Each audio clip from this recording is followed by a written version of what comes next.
Hello, and welcome to Sailing Freedom. My name is Stuart, and this is my wife, Ellen. We decided to buy a boat, and now we're going to become full-time cruisers. Join us on our adventure.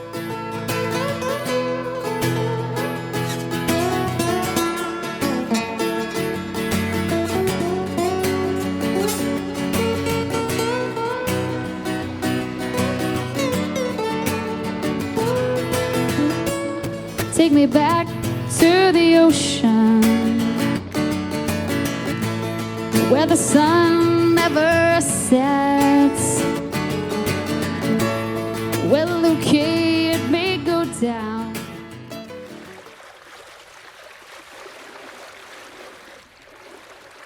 It was back in 2014 that my wife and my family decided that we were going to walk the Camino Santiago. And if you don't know what the Camino Santiago is, it is a 790-kilometer pilgrimage through northern Spain. I highly recommend doing it for anyone who's interested in seeing Spain. It did take us 45 days, and life happened while we were there. I say that in the sense that we were ill, we had good times, we had bad times, but it was probably one of the best experiences, top 3 of my entire life. And while we were there, my wife and I decided to get married. Now, we actually didn't get married in Spain, but that's when we announced it to everyone. We actually got married on April 1st. So I tell you this because this was one of the first big ideas or trips that my wife Ellen and I decided to take in becoming adventurers, basically. We love to hike, we love the outdoors, and this is kind of how our story began.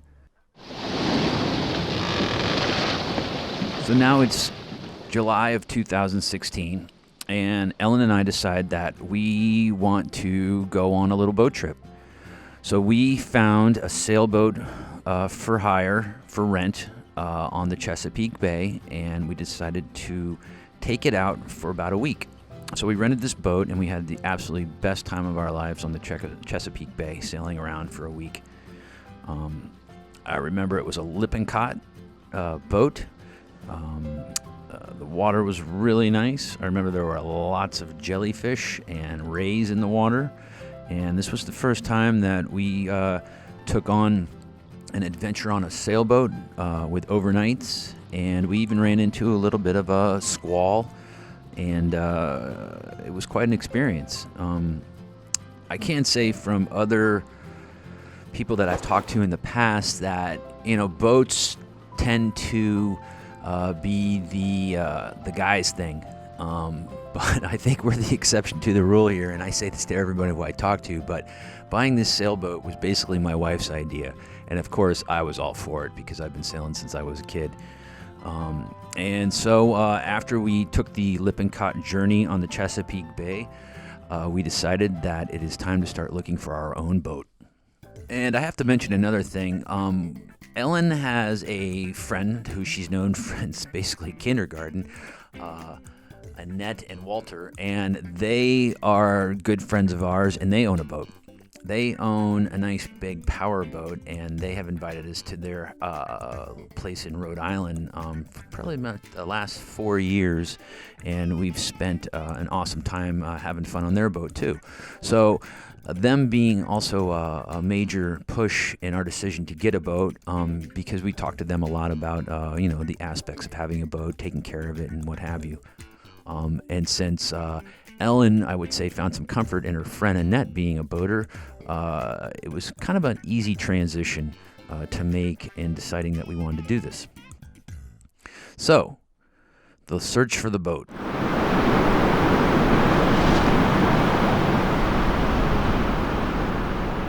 I remember we had gone over many designs and makes and models that we had wanted to use. We considered catamarans at one time, Fontaine Peugeots, very nice but very expensive. And we also considered a lot of monohulls, that being Beneteaus, Capris, etc. of the liking. And even the Lippincott that we had on the Chesapeake Bay we really liked a lot. And so we started looking. It probably took us about 2 years before we found the boat that we bought. Probably a little bit less, but And we had gone through, like I said, looked at many boats and could not find what we wanted. We were dealing with somebody, a boat broker, but weren't too happy with what he was showing us. And I actually decided to become a boat broker for about a year and a half myself, and got a really good education and lesson in boats and doing a lot of things yourself and what a good boat looks like and what to look for in maintenance and purchasing your first boat.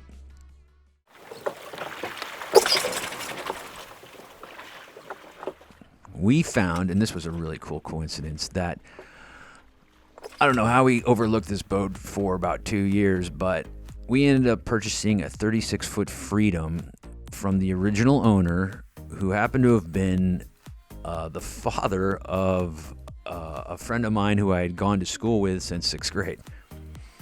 And it was pretty serendipitous, if you ask me. He was getting older and needed to sell the boat just because he couldn't, manage it so much.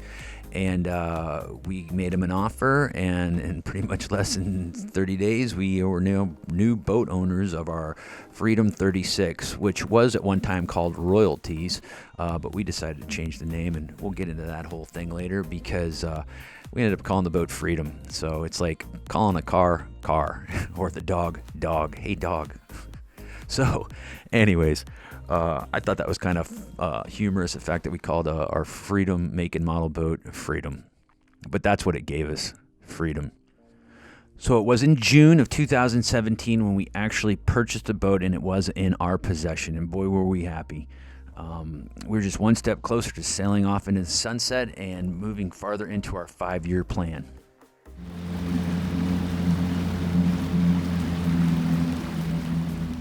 Now, this is the biggest boat that I've ever sailed personally, and from my training and experience of sailing smaller boats, more like Prindles and FJs, which nothing reached over more than 18 feet, I now just doubled the length of footage that I had ever sailed before or operated. And if you ever operated a boat that's bigger than, say, 30 feet, maybe 40 feet, you'll know you got to have some confidence, and there's a little bit of know-how.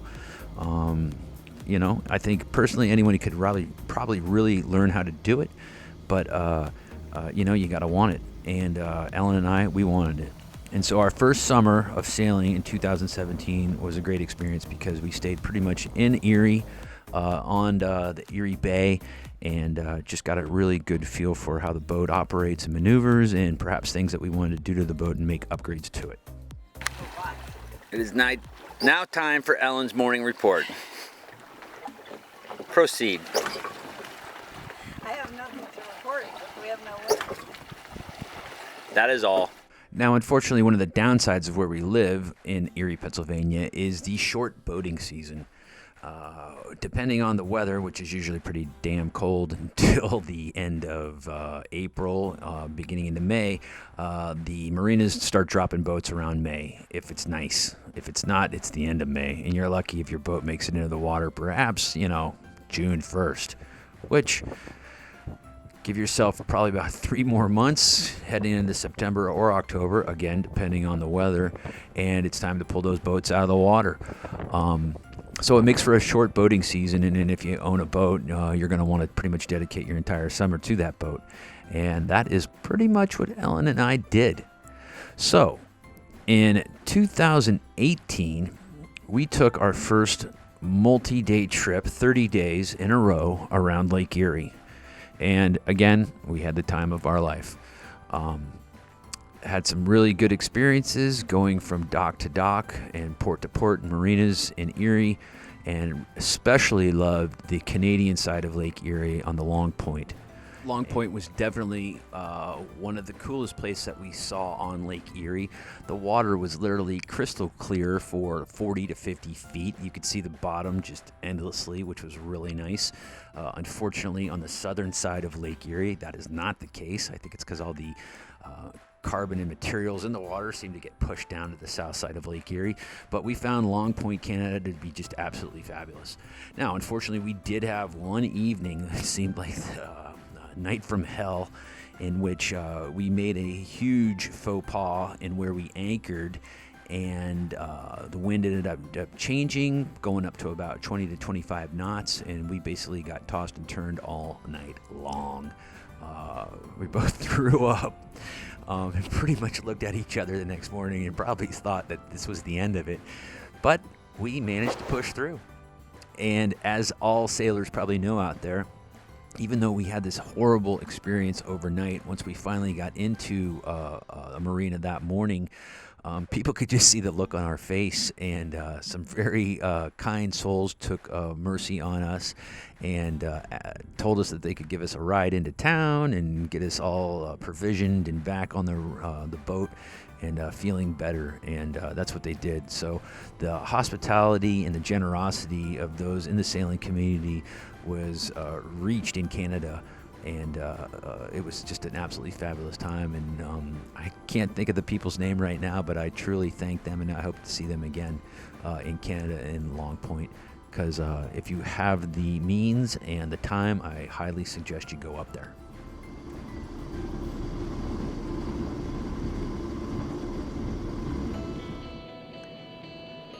So now we're moving into the summer of 2019, and this was the year we decided to take our multi-day trip into Lake Ontario, and we headed through the Welland Canal, and man, that was the best experience ever again.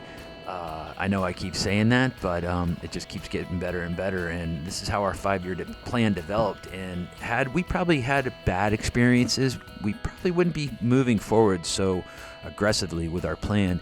But 2019 trip to Lake Ontario, 45 days on the water. 5 of those days were only spent at a marina.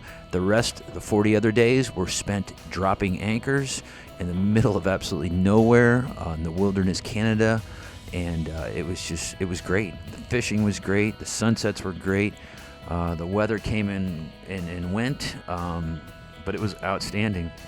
We did not experience any bad situations this time. We made sure that we checked our weather reports and made sure that our overnights were completely safe. And again, one of the best experiences we ever have. And again, just even making us want to say, okay, our 5-year plan, let's make it happen. We're going to move on to this boat. We're going to sell our house. We're going to sell the cars. We're going to retire from our jobs. And we're going to become full-time cruisers.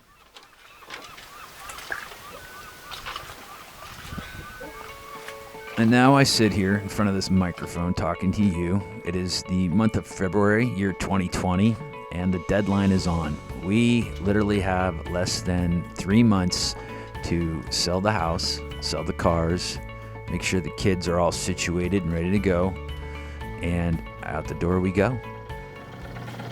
It's like glass out there. Oh my gosh, it really is. No wind today, folks. No wind today. I'm really, really excited about this. It is extremely nerve-wracking. It is riddled with anxiety, but we both feel that if we don't do this now, we probably will never do this ever. And one thing that I cannot stand in my life is resenting something. And if I did not take this opportunity, I'd probably resent it, because I know the driving force is my wife, Ellen. I know if she wasn't happy with this idea, we probably wouldn't do it.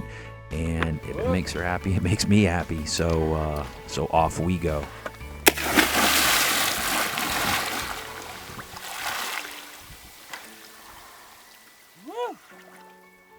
Now, there's a lot more to the story, and I don't want to bore you that much, but if you have any questions for us, please feel free to ask them in the comments below.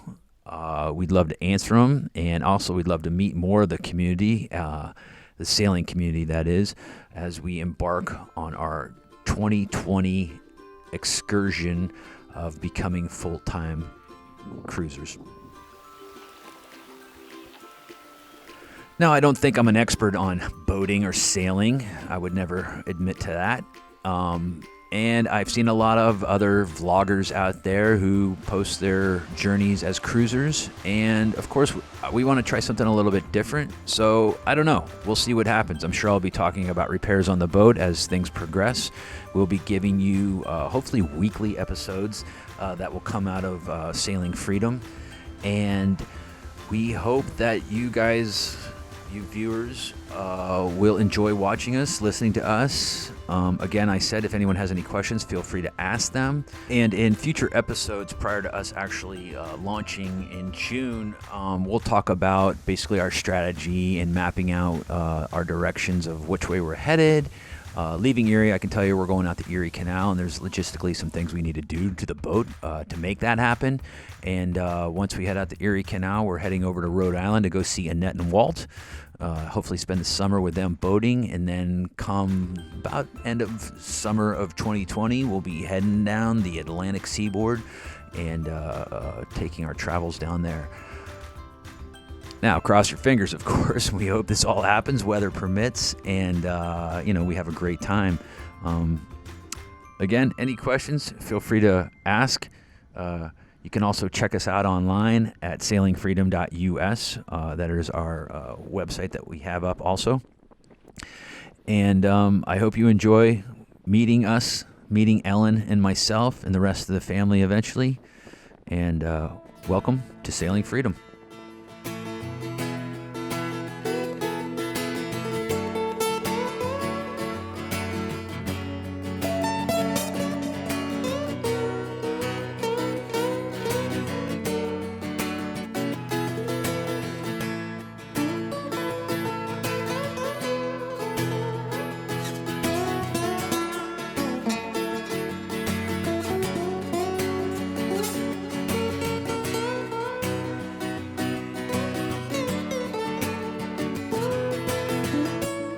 Take me back to the ocean, where the sun never sets, where Luke may go down.